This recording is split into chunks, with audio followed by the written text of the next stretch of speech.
let's talk about owner occupier first. Mhm.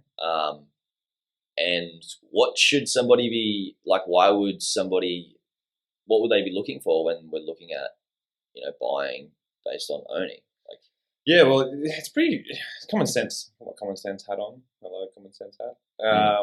It's lifestyle, right? And everyone's different. So some people like the beach, some people like the rainforest, some people want to be close to work, and some people want to be as far away from a city as possible because it's just too many people and there's too much going on and all that. So owner occupied locations is to each their own, but often it just centers around that the lifestyle drivers for that individual person and the amenities that are available.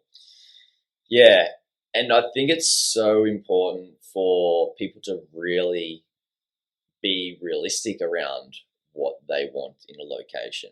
Like sometimes people are like, I want to be really close to public transport, but is the noise going to be an issue? If you're going to have children, like, are you going to be on a busy street?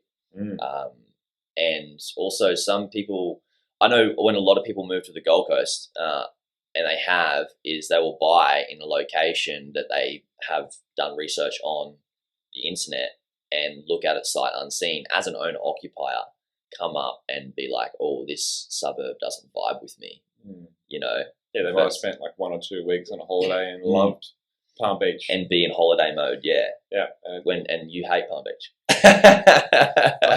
I don't hate it. Everyone lives in Palm Beach. Like, it's a beautiful place in the world. It's just gotten to a stage now where, like, we grew up and you can get It's a a lot parking. quieter. Yeah, and that was where, like, we have that emotional affiliation towards a less populated location. Just like I imagine people in Sydney who grew up in Sydney and now are living in Sydney going, this is just insane. I can't even buy a house with a car park in it. Yeah, that's wild.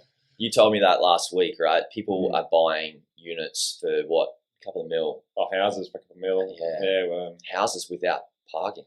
Yeah, it's but I mean that's just the way that we're shifting. If you go into a more like a global look, you look into Japan, China, even parts of America, like they're just so highly densely populated that cars aren't needed because their public infrastructure has been a main focus for the governments, and that's obviously what's happening here with obviously the light rail being pushed through, heavy rail, and when they're building. So what they're doing at the moment, which is very common throughout the world, they build units, and they're selling units. A lot of them are 2-bed, 2-bath, 1 car, or 3-bed, 2-bath, 1 car.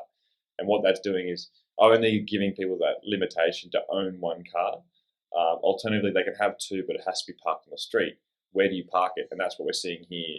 You have to park, a kilometre away, and then you got to walk back to your house. It could be rainy, it could be cold, you could be pissed off because you just worked 12 hours and now you can't even park where you live. So it's such an important to think about with your lifestyle. Like, you just want to come home and relax, and it's what other. So parking, I guess, is one thing to think about. Like, ease of access to amenities. What sort of amenities are we talking about? Like, well, it goes back to your lifestyle. So if you've got kids, being access to school. If it is you want to send your kids to a public school, because it's obviously there's less school fees involved. Then being within that catchment area is important, and there are signs that lead to good quality school catchments can lead to increase in demand in that location.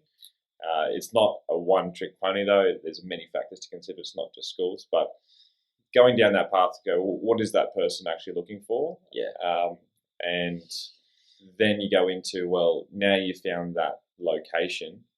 What are those best streets in that location? And we'll cross-reference between the investors. Oh, that's later. So good. But to think about, because I'm thinking about when we moved up from Victoria. I was about 10, and we moved in with my grandparents for 6 months, and mum and dad looked at different suburbs, and they looked at the suburbs based on the schools, and then also looked at the streets based on how close they were to the school, and then how quiet they were. In their last pod, or one of our last pods, you were talking about a cul-de-sac. Yeah. You lived in a cul-de-sac. I lived in a cul-de-sac, and the cul-de-sac that we lived in was so damn awesome because there were a lot of kids in the street, and then also we could walk to school, and it was probably like a 600-meter walk. Not And- like a Kimindra. Yeah, and it was not like just down one road. You go down a few like back alleys and streets, and it was like sort of kind of safe. Yeah, it was very safe because you would walk from the main road where the school was into a cul-de-sac, and then you go through the other end of another cul-de-sac into ours. Yeah, it was quite a good street. But mum and dad actually, like, we stayed with our grandparents for a long time before they found that location, rather than just let's just buy something, because we found out Burleigh was like a really good suburb and it's where we want to live. I think also sacrifice is a good thing too. Thinking about dad moving up from Melbourne, he was running the office.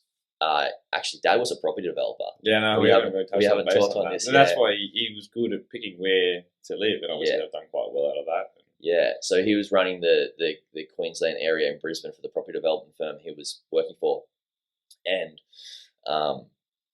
he decided, no, we're not going to live in Brisbane. We're going to live on the Gold Coast. So he sacrificed the commute and time in the car to live on the Gold Coast for us kids, and I think it was an amazing sacrifice. Dad's super grateful. Thank you. So I think that's yeah. He'll be listening. 55202 708. 708. Yeah. So I think that's a good thing, right? It's thinking about what's super important to you and what sacrifices should you make as an owner occupier to be able to have that for yourself. For me, I don't know if I'm going to have a family, or if you do have a family, what sacrifices? I mean, what sacrifices you'd make? A lot of sacrifices for your children, I'm sure. Yeah. Well, we obviously moved out to a bigger house to fit in all my children in. My wife wants a third, and I'm happy on two. But let's see how this goes. This evolves. I'll keep you posted. We're cutting it short here, Kayla. But I used to have I still have it actually. A nice duplex 300 metres from the beach in Kira. So It's awesome. Beautiful place, great lifestyle and everything. But just as we grow, it was just a logical thing to turn that into an investment, and then get a house a little bit further out, but only 10 minutes from the beach. It's just that's not even a sacrifice, really, is it? Like, it's not really. Yeah, we're very lucky